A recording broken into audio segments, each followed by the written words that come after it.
நன்றி.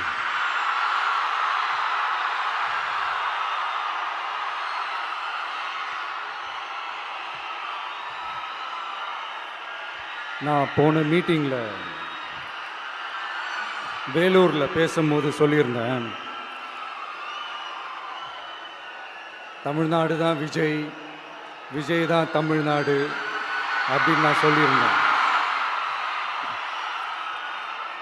அது ஏன் அப்படி சொன்னேன் அப்படின்னா, தமிழ்நாட்டு மக்களுடைய ஒரே பிரதிநிதியாக, உண்மையான ஒரு பிரதிநிதியாக நாம் மட்டும்தான் இருக்கிறோம் அப்படின்றதுக்காக தான் அப்படி நான் சொன்னேன். அப்புறம் அந்த தேர்தல் பற்றியும் நான் சொல்லியிருந்தேன். தமிழ்நாடு வர்சஸ் ஸ்டாலின் சார், அதாவது விஜய் வர்சஸ் ஸ்டாலின் சார், அதையும் நான் சொல்லியிருந்தேன். அப்புறம் இன்னொரு கேள்வியும் கேட்டிருந்தேன். இது தமிழ்நாடு சட்டசபைக்கான ஒரு தேர்தல், இதை ஏன் தமிழ்நாட்டுக்கும் டெல்லிக்குமான ஒரு எலெக்ஷன் சொல்கிறீங்க அப்படின்னு நான் கேட்டிருந்தேன். உடனே விஜய் பாஜகவுக்காக பேசுகிறாரு அப்படின்லாம் திருச்சி பேச ஆரம்பிச்சிட்டாங்க. அப்புறம் ரெகுலராக ஒன்று பண்ணுவாங்கல்ல, நம்மளுடைய சிறுபான்மை சகோதரர்களை பயமுறுத்தி பயமுறுத்தி ஒரு ஏமாத்து வேலை ஒன்று செய்வாங்கல்ல, அது இனிமே அவங்களால தொடர்ந்து செய்ய முடியாதுன்னு அவங்களுக்கு தெரிஞ்சு போச்சு. அதனால தான் நான் என்ன பேசினாலும் அதை திருச்சி பேசுறது, அந்த தில்லு முள்ளு வேலைகள்லாம் அவங்க செய்ய ஆரம்பிச்சிட்டாங்க. சென்னையில் டெல்லி டெல்லின்னு கூவுறதும், அடிக்கிற கொள்ளைக்கு ரைடு வந்துட்டா டெல்லிக்கு வெள்ளை கொடை பிடிக்கிறதும்,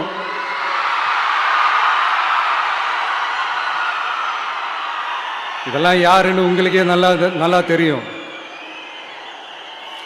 தமிழ்நாட்டை காப்பாற்றுறது திமுக தான், தமிழ்நாட்டை பிழைக்க வைக்கிறது திமுக தான், இதெல்லாமே பண்ணுறது திமுக தான், ஸ்டாலின் சார் தான்.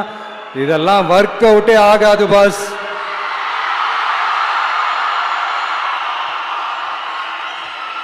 சின்ன பசங்களாம் சொல்ல ஆரம்பிச்சிட்டாங்க, ஓம் சக்தி பராசக்தி, திமுக ஒரு தீய சக்தி.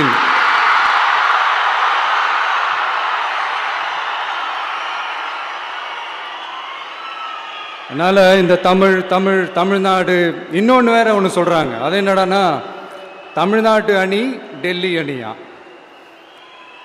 கிரிக்கெட்ல கூட தமிழ்நாட்டு அணியை டெல்லி அணியால தொட்டு கூட பார்க்க முடியாது.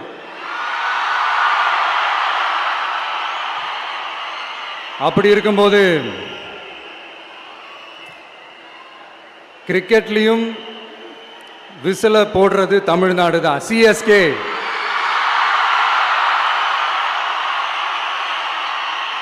வரப்போற எலெக்ஷன்லயும் விசில போட போறது நம்ம டிவிக்கே தான். தமிழ்நாடு தான் டிவிக்கே, டிவிக்கே தான் தமிழ்நாடு. இந்த அணி அந்த அணி டெல்லி அணி இதெல்லாம் அனைத்தும் உடைஞ்சி நொறுங்கும், டிவிக்கே அடிச்சு நொறுக்கும்.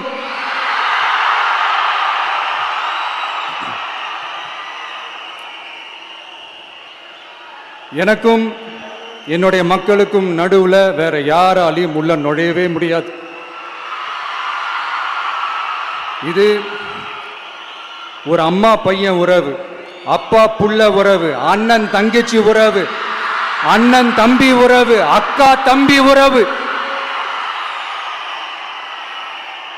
இது சும்மா ஒரு எலெக்ஷனுக்கு வந்த உறவு அப்படின்னு நினைச்சிடாதீங்க. இது இயற்கையாகவே அமைஞ்ச உறவு. இது எவ்வளோ டீப்பான உறவுன்றது நான் உணர்ந்திருக்கிறேன். அதே மாதிரி நம்ம தமிழ்நாடு மக்களும் இதை உணர்ந்து இருக்கிறாங்க. இன்னும் சிம்பிளா சொல்லணும்னா, மற்றவங்களுக்கு வேணா இது எலெக்ஷன், ஆனா எனக்கும் என்ன நேசிக்கிற மக்களுக்கும் இட் இஸ் an emotion.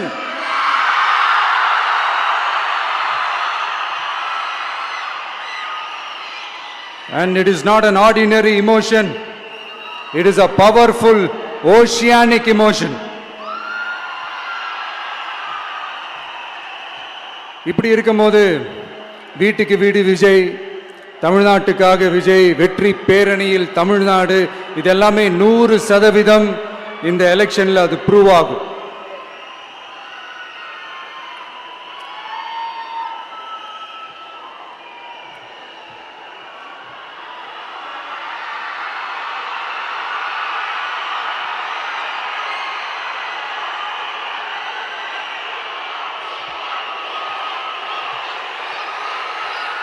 நீங்க எல்லாரும் எனக்கு இன்னொரு உறுதிமொழியை ஒன்று கொடுக்கணும்.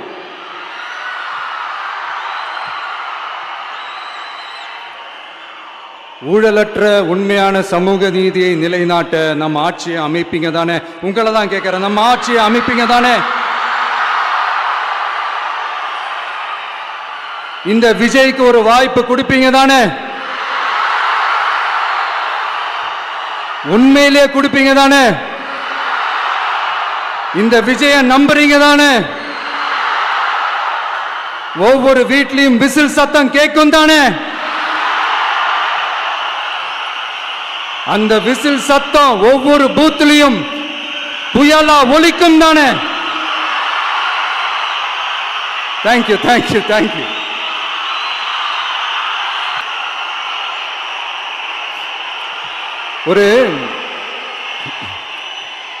ஒரு டாக்டர் இருக்காருன்னா நாம் எப்போ அவரை பற்றி யோசிப்போம்? இப்போ நமக்கு ஏதாவது உடம்பு சரியில்லை அப்படின்னா அவரை யோசிப்போம், அவர் ஞாபகம் வரும். அது மாதிரி நமக்கு ஏதாவது ஒரு பிரச்சனை அப்படின்னா ஒரு வக்கீலை தேடிப்போம், அவர் ஞாபகத்துக்கு வருவார். இது மனித இயல்பு. அந்தந்த பிரச்சனை வரும்போது நம்ம அவங்கவுங்கள தேடி போவோம். ஆனால் ஆன் அ டெய்லி பேசிஸ் நம்ம சும்மா சாப்பிடும் போது கூட நம்மளை அறியாமல் ஒருத்தவங்களை பற்றி நினைப்போம், நம்மளை அறியாமல் அவங்களுக்கு நாம் நன்றி சொல்லுவோம். அந்த மதிப்பிற்குரிய அந்த மனிதர்கள் வேற யாரும் இல்லை, விவசாயி, விவசாயி, விவசாயி.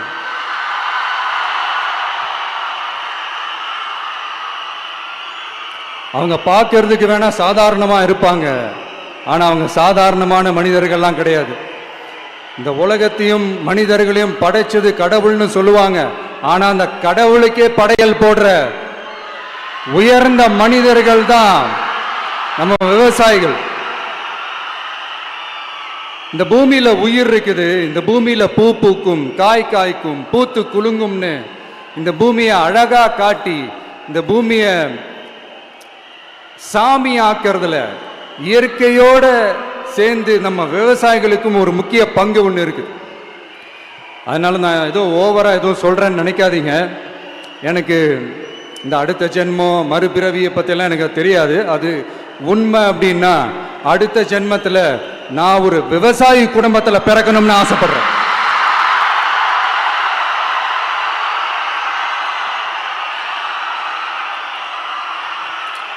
எனக்கு விவசாயத்தை பற்றி டீட்டெயில்டாக தெரியாது தான், நான் ஒத்துக்கிறேன். அதனால் மற்றவங்க மாதிரி நானும் டெல்டாக்காரன் தான் அப்படின்னு உங்கள் காதில் டால்டா ஊத்தலாம் நான் வரல. எனக்கு விவசாயத்தை பற்றி டீட்டெயில்டாக தெரியலனா கூட அவங்க படுற கஷ்டங்களை பற்றி எனக்கு நல்லாவே தெரியும். நம்மளுடைய முதல் அரசியல் பயணம் தொடங்கினதே அந்த பரந்தூர் விஷயத்தை கையில் எடுத்து தான்.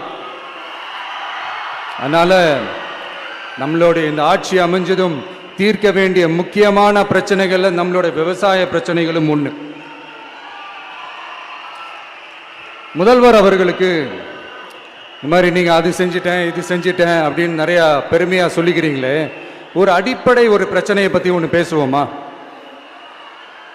கொஞ்ச நாளைக்கு முன்னாடி ஐநா சபை ஒரு ரிப்போர்ட் ஒன்று வெளியிட்டிருந்தாங்க. அது கூட தினத்தந்தி நியூஸில் கூட வந்துச்சு. உடனே கூகுள் பண்ணி எதுவும் தேடாதீங்க, உங்கள் ஏஜென்சி வச்சு எதுவும் சர்வே கிருவே எடுக்காதீங்க. எதுக்கு உங்களுக்கு சிரமம்? நானே என்னன்னு சொல்கிறேன். தண்ணீர் திவால் அப்படின்ற அந்த தலைப்பில் தண்ணியே இல்லாமல் திவால் ஆக போகுது அப்படின்ற அந்த கட்டுரை படிக்கும் போது உண்மையிலேயே மனசுக்கு ரொம்ப பகீர்னு இருந்தது. இந்தியாவிலேயே அது முக்கியமாக நம்ம தமிழ்நாட்டில் இன்னும் கொஞ்ச காலத்திலேயே தண்ணியே இல்லாமல் திவாலாக போகுதான். அதுக்கு காரணம் நிலத்தடி நீரை பாதுகாக்காமல் விட்டது தான் காரணமா. மண்ணையும் மணலையும் கொள்ளையடிச்சா பின்ன வேற என்ன நடக்கும்? மலைகளை முழுகினா பின்ன வேற என்ன நடக்கும்? கனிம வளங்களை கொள்ளையடிச்சா பின்ன வேற என்ன நடக்கும்? இந்த மணல் கொள்ளையில் ஈடுபட்டவங்கள மேல நீங்க சரியா நடவடிக்கை எடுக்கலன்னு அது போதுமானதாக இல்லை அப்படின்ட்டு சென்னை உயர்நீதிமன்றம் சொன்னிச்சே, மறந்துட்டீங்களா? இந்த மணல் கொள்ளை, கனிம வள கொள்ளை, இதுக்கெல்லாம் காரணம் மணல் மாஃபியா குரூப் தான் மதுரை உயர்நீதிமன்றம் அந்த கிளை சொன்னிச்சு. அதை மறந்துட்டீங்களா? இந்த மணல் மாஃபியா குரூப்புக்கு ஆதரவு அளிக்கிறது யாரு? உங்க திமுக கவர்மெண்ட் தானே. அது இல்லைன்னு சொல்ல முடியுமா? அவங்களோட டீலிங்ல இருக்கிறது யாரு? நீங்க தானே. அது இல்லைன்னு சொல்ல முடியுமா? தண்ணி திவாலாக போகுது, மணல் திவாலாக போகுது, கனிம வளம் திவாலாக போகுது. மொத்தத்தில் உங்க ஆட்சியில தமிழ்நாடு திவாலாக போகுது. கடன் மேல கடன் வாங்கிட்டு உங்க கவர்மெண்ட்டே குப்பராட்சி படுத்துக்குச்சு. உங்ககிட்ட பேசுறதும் ஒண்ணுதான். சரி, அதை விடுங்க.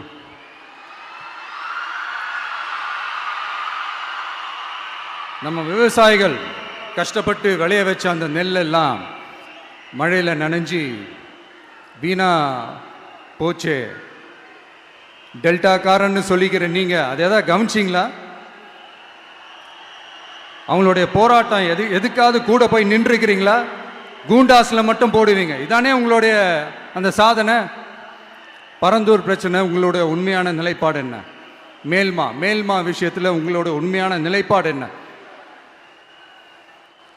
தமிழகத்தில் இருக்கிற எல்லா ஆறுகளையும் இணைப்போம், இந்தியாவிலேயே நாங்கள் தான் அதை பற்றி ஃபஸ்ட்டு யோசித்தோம் அப்படின்னு பெருமையாக சொல்லிக்கிற இந்த திமுக கவர்மெண்ட் அவங்களுடைய நாக் என்னன்னு சொல்லவா? இந்த மாதிரி பெரிய பெரிய திட்டங்கள்லாம் ஆட்சிக்கு வந்த உடனே செய்ய மாட்டாங்க. அந்த ஆட்சி முடிகிற டைமில், அந்த கடைசி 6 மாதம், அந்த 1 வருஷம், அந்த 1.5 வருஷத்தில் அதுக்கான திட்டத்தை கொண்டு வருவாங்க, அதுக்கான அடிக்கலை நாட்டுவாங்க. அதுக்கப்புறம் எலெக்ஷன் வரும், தோத்துருவாங்க. கேட்டால் எங்கள் ஆட்சி தான் முடிஞ்சிருச்சே அப்படின்னு நாடகம் ஆடுவாங்க.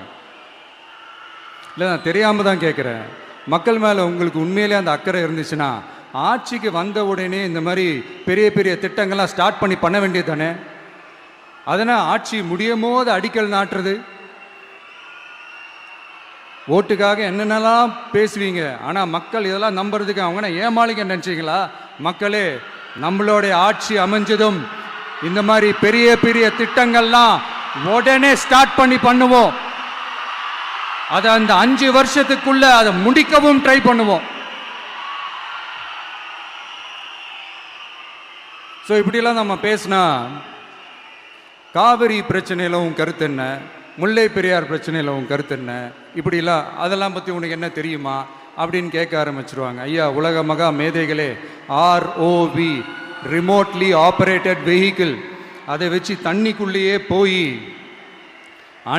அணைகளோட உறுதித்தன்மையை ஆராய்ச்சி பார்க்குற வரைக்கும் நான் எல்லாம் தெரிஞ்சு தான் வச்சிருக்கிறேன். ஒருத்தன் சைலண்டாக இருக்கான், அமைதியாக இருக்கான்னா உடனே அவனுக்கு எதுவுமே தெரியாதுன்னு நினச்சிடாதீங்க. சும்மா கருத்து சொல்லிக்கிட்டு கம்பு சுற்றிக்கிட்டு இருந்தால் எல்லாமே நடந்துருமா? நசன் பேசி அதை கேட்டு மக்கள் வெறுத்து போயிட்டாங்க. உருப்படியா ஏதாவது யோசிங்கயான்னு மக்கள் நினைக்கிறத யாருக்கு தெரியுதோ தெரியலையோ, எனக்கு அது நல்லாவே தெரியுது. உரிய இடத்துக்கு போய் சம்பந்தப்பட்டவங்களோட பேசி அதுக்கான சொல்யூஷன் என்னன்னு தெரிஞ்சுக்கிட்டு அதை ப்ராப்பராக எக்ஸிக்யூட் பண்ணணும். அடுத்து நம்மளுடைய கடல் விவசாயிகளான நம்மளுடைய மீனவர்களுடைய பிரச்சனைக்கு அப்பப்போ எந்திரிச்சு கடிதம் எழுதிட்டு திரும்ப தூங்க போயிடுவார். அவ்வளோதான், அதோட அது அப்படியே கிடக்கும். மானே, தேனே, பொன்மானே, இப்படிலாம் கடிதம் எழுதுறதெல்லாம் வேலைக்கே ஆகாது. ஒன்றிய அரசுக்கு அந்த உண்மையான உணர்வுபூர்வமான அந்த அழுத்தத்தை கொடுக்கணும். நம்ம மீனவர்கள் மேல அவங்க கையே வைக்கக்கூடாது, கையே வைக்க விடக்கூடாது. அவங்களுக்கான அந்த பாதுகாப்பு பக்காவா இருக்கணும். அதுதான் நம்மளுடைய ஒரே அஜெண்டா. மீனவர்களே, அடுத்து நம்மளுடைய ஆட்சி தான். கவலைப்படாதீங்க, தைரியமா இருங்க, உங்களுக்கான பாதுகாப்பு பக்காவா இருக்கும். இப்படி இருக்கும்போது அடுத்ததும் நாங்க தான் அப்படின்னு சிஎம் சார் சொல்லுவாங்க. அதெல்லாம் நடக்கவே நடக்காது. 2வது முறை வந்ததெல்லாம் சரித்திரமே கிடையாது. இந்த சைனால கிரேட் வால் ஆஃப் சைனா கேள்விப்பட்டிருப்பீங்க. அதோடைய நீளத்தை விட பெரிய டாஸ்க் இது. ஆனானப்பட்ட அவங்க அப்பாவாலே முடியல.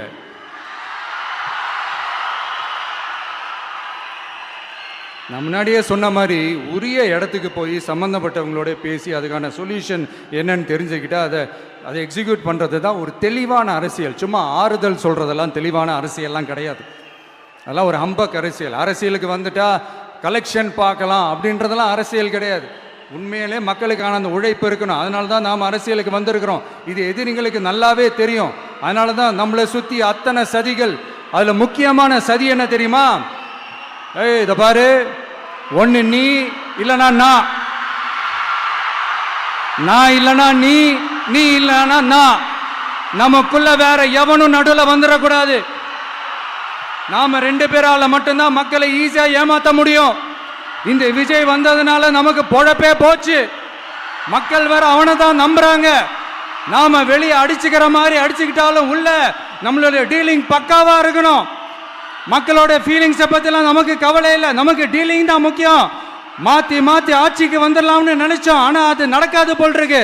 அதனால நீ என்ன பண்ற? எஸ்ஓபின்னு போட்டு ஒரு பக்கம் அவனை தடுத்துரு, இன்னொரு பக்கம் அவன் மேல பழி போட்டு நானும் தடுத்துறேன். என்ன ஓகேவா? டீலிங் ஓகேவா? ஓவர்.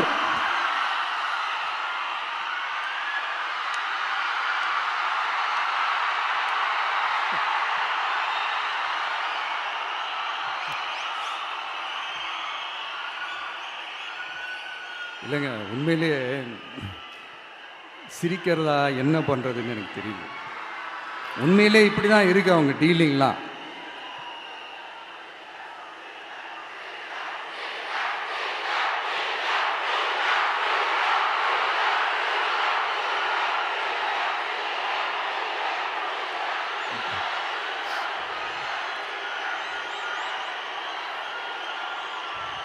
இப்படி பழி மேலே பழி போட்டு கரூரில் ஆரம்பித்து நம்ம ஜனநாயகன் படம் ரிலீஸ் வரைக்கும். ஆனால் அந்த ரிலீஸ் பிரச்சனையில் நிறைய பேர் குரல் கொடுத்தாங்க. முக்கியமாக நம்மளுடைய முதல்வர் அவர்கள் கூட பூசி மொழிகி பட்டும் படாமல் குரல் கொடுத்தாங்க. But what ever it is, குரல் கொடுத்த அவங்களுக்கும் மற்றவங்க எல்லாருக்கும் இந்த நேரத்தில் என்னுடைய நன்றியை தெரிவிச்சுக்கிறேன். இப்படி நம்ம வெளிப்படையாக பேசுறதுனால சிஎம் சாரோட மனநிலை இப்போ எப்படி இருக்கும் தெரியுமா? ஏற்கனவே கட்சிக்காரங்க தொல்லை தாங்க முடியல, தூங்க விட மாட்டேறாங்க. இந்த விஜயும் வந்து தூங்க விட மாட்டான். நம்ம பாட்டுக்கு ஹைவேல சைக்கிள்ல சோலாவா போலான்னு நினைச்சோம். இவன் நாடானா மக்கள் சக்தியோட வந்துட்டு இருக்கான். இவன் தான் கேள்வி கேட்கிறான்னு பார்த்தா மக்களையும் கேள்வி கேட்க வைக்கிறான். 1000 ரூபாய் கொடுத்துட்டு இருந்தோம், 5000 ரூபாய் கொடுத்து ஏமாத்தலான்னு பார்த்தா அதையும் கேள்வி கேட்க வைக்கிறான். விசில் சத்தம் வேற விண்ண முட்டுது. கூட்டணி கட்சிகள் தொல்லை வேற தாங்க முடியல. இவன் பண்ற பிரச்சாரத்தையாத்த முடக்கலான்னு பார்த்தா அப்பவும் மக்கள் அவன் பின்னாடி தான் நிக்கிறாங்க. என்ன பண்றது ஏது பண்றதுன்னு தெரியாத ஒரு மனநிலையில இருப்பாரு. ஆனா சார், நீங்க இந்த விஜயம் முடக்கலாம். ஆனா ஒவ்வொரு வீட்டில் இருக்கிற ஒவ்வொரு விஜயையும் உங்களால முடக்கவே முடியாது.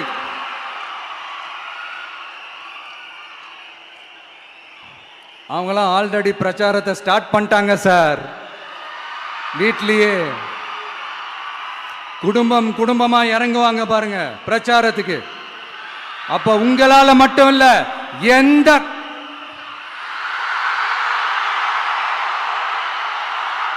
யாராலையும் தடுக்க முடியாது.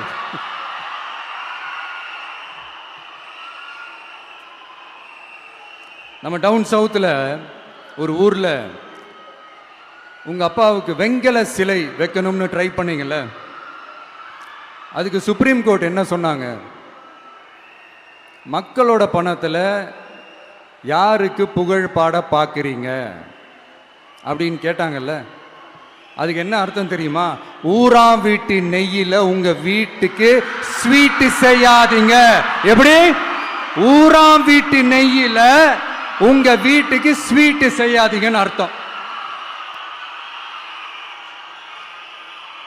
மக்களோட ஒரு அடிப்படை வாழ்வாதாரத்துக்கு ஏதாவது பிரச்சனைக்குன்னு கேட்டா நிதி சுமைன்னு சொல்றீங்க. செலை வைக்கிறதுக்கு மட்டும் எங்கிருந்து சார் காசு வருது?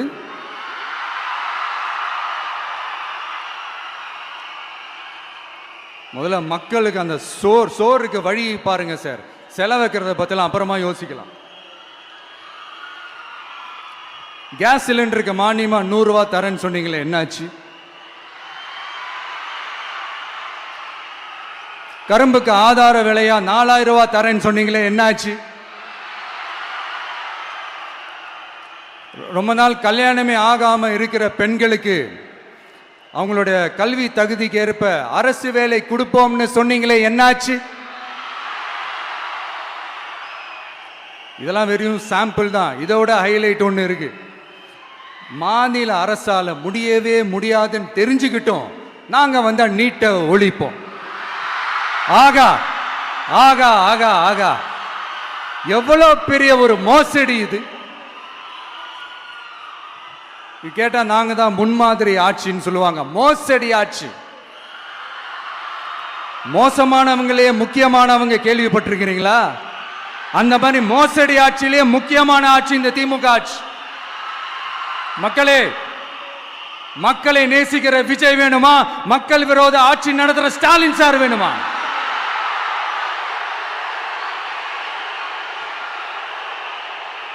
இந்த விஜய் நம்புறீங்களா, ஸ்டாலின் சார் நம்புறீங்களா?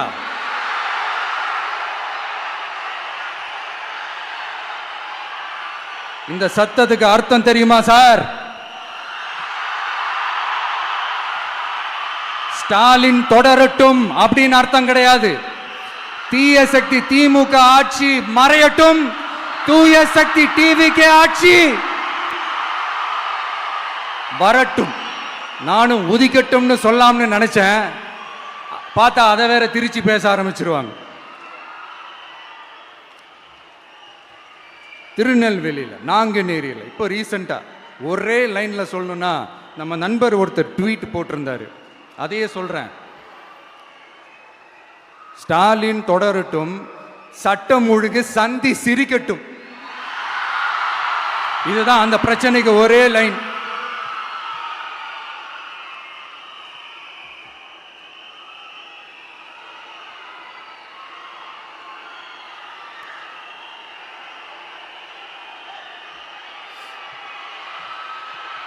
மக்களே, காஞ்சிபுரத்தில், வேலூர்ல எல்லாம் நம்மளோட விஷனை பற்றி சொன்னோம் இல்லையா? அதே மாதிரி இங்கேயும் சில விஷன்ஸை சொல்லணும். இது மற்றவங்க மாதிரி தேர்தல் வாக்குறுதின்னு சொல்லி ஏமாத்துறது கிடையாது. நம்மளை நம்புகிற மக்களுக்கு நம்பிக்கை தர்றது. நம்ம ஆட்சிக்கு வந்ததும் இதெல்லாம் செய்ய நடவடிக்கை எடுப்போம்னு சொல்றது. டெல்டா விவசாயிகள் சமீபத்தில் கூட உரத்தட்டுப்பாட்டை சந்திச்சிங்கல்ல. சில பேர் உரத்தை பதுக்கி வச்சு அதிக விலைக்கு விற்றதா நியூஸ்லாம் கூட வந்துச்சு. நம்ம டிவிக்கு ஆட்சி வந்ததும் உரத்தட்டுப்பாடு இல்லாம பார்த்துக்குவோம். 5 ஏக்கர் வரை நிலமுள்ள விவசாயிகள் வேளாண் கூட்டுறவு வங்கிகளில் வாங்கிய பயிர் கடன் முழுமையாக ரத்து செய்வதற்கும், 5 ஏக்கருக்கு மேல் உள்ள விவசாயிகள் வேளாண் கூட்டுறவு வங்கிகளில் வாங்கிய பயிர்க்கடன் 50% வரை ரத்து செய்வதற்கான சாத்திய கூறுகளை ஆராய்ந்து உறுதியாக நடவடிக்கை எடுப்போம். திமுக மாதிரி எல்லாருக்கும்னு சொல்லிட்டு அதுல தகுதி ஃபிக்ஸ் பண்ணி பாகுபாடு காட்டி ஏமாற்ற மாட்டோம். எல்லாத்தையும் வெளிப்படையாக சொல்லுவோம். 2 ஏக்கர் வரை நிலமுள்ள விவசாயிகள் மற்றும் நிலமற்றவர்கள் குடும்பத்தில் யாரும் மாநில மற்றும் ஒன்றிய அரசு ஊழியராக இல்லாமல் இருக்கும் பட்சத்தில் அவர்களின் குழந்தைகளின் பொறியியல் மற்றும் மருத்துவம் உள்ளிட்ட தொழிற்கல்வி முதல் அனைத்து வகை படிப்புகளுக்குமான முழு செலவையும் அரசே ஏற்கும்.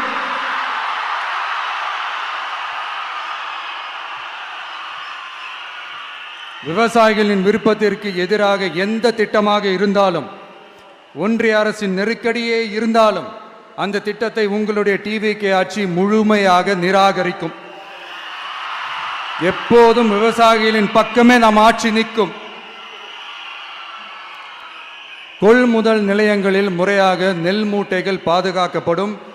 நெல் முளைத்து வீணாவதை பார்த்து கொண்டு நமது அரசு சும்மா இருக்காது. போதுமான கொள்முதல் நிலைய வசதிகள் ஏற்படுத்தப்படும். அதே போல கொள்முதல் நிலையங்களில் கொள்முதல் செய்வதற்கோ மூட்டை ஏற்றி இறக்கவோ ஒரு பைசா கமிஷன் வாங்காமல் பார்த்து கொள்ளப்படும். அப்படி கமிஷன் வாங்குவது யாராக இருந்தாலும் கடும் நடவடிக்கை எடுக்கப்படும்.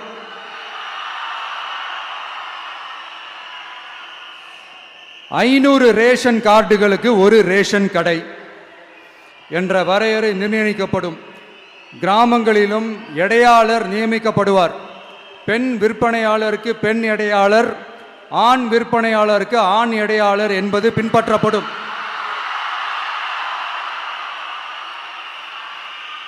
ரேஷன் கடைகளில் அரிசி தவிர அனைத்து பொருள்களும் பாக்கெட் செய்து விநியோகிக்கப்படும். மீனவர்களுக்கு ஒன்றிய அரசு சட்டப்படியான பாதுகாப்பை உறுதி செய்ய வேண்டும். அதற்கான உண்மையான உணர்வுபூர்வமான அழுத்தத்தை ஒன்றிய அரசுக்கு நமது டிவிக்கு அரசு கொடுக்கும். நான் மீண்டும் சொல்றேன், கல்வி, மருத்துவம், ரேஷன், குடிநீர், சாலை வசதி, பஸ் வசதி, இது மாதிரி அடிப்படை விஷயங்களுக்காகத்தான் நம் அரசு முதல்ல முக்கியத்துவம் கொடுக்கும். எனக்கு நம்மளோட குழந்தைகள், நம்ம பெண்கள், நம்ம இளைஞர்கள் லைஃபுக்கு முன்னுரிமை கொடுக்கணும். அரசு வேலை வாய்ப்புகள் மட்டும் இல்லாம தனியார் வேலை வாய்ப்புகளுக்கான வழியையும் உத்தரவாதத்தையும் உருவாக்கணும். அப்படி நாம் இங்க அடுத்து நாங்க தான் நெஞ்ச நிமித்திரி கூவுற யாராச்சும் நாங்க ஊழலே செய்யாதவங்கன்னோ ஊழல் செய்யவே மாட்டோம்னோ நெஞ்ச தொட்டு மனசாட்சியோட சொல்ல முடியுமா?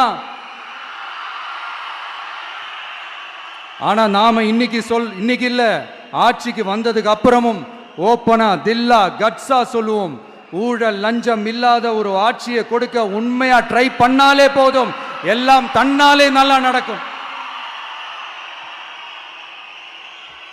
எல்லாரும் கொஞ்சம் கை இப்படி வைங்களேன். எங்க ஓட்டு எங்க உரிமை, எங்களை யாரும் விலைக்கு வாங்க முடியாது. எங்க ஓட்டு விசில் சின்னத்துக்கு தான். யாரையும் நம்பி ஏமாற மாட்டோம். எங்க வார்த்தையிலிருந்து மாற மாட்டோம். இது நிஜம். தேங்க்யூ.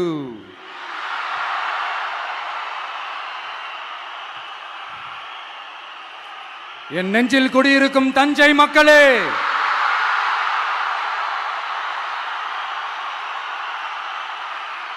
என் நெஞ்சில் குடியிருக்கும் வேலூர் மக்களே, வேலூர்ல இதை நான் சொல்ல மறந்துட்டேன், சாரி. உங்களுக்காக இங்க நான் சொல்றேன், உங்களோட நான் இருக்கேன், நம்மளோட நம்ம மக்கள் இருக்கிறாங்க. இதுக்கு மேல என்ன வேணும்? கான்பிடென்ட்டா இருங்க, நல்லதே நடக்கும், வெற்றி நிச்சயம். மீண்டும் சந்திக்கும் வரை நன்றி, வணக்கம்.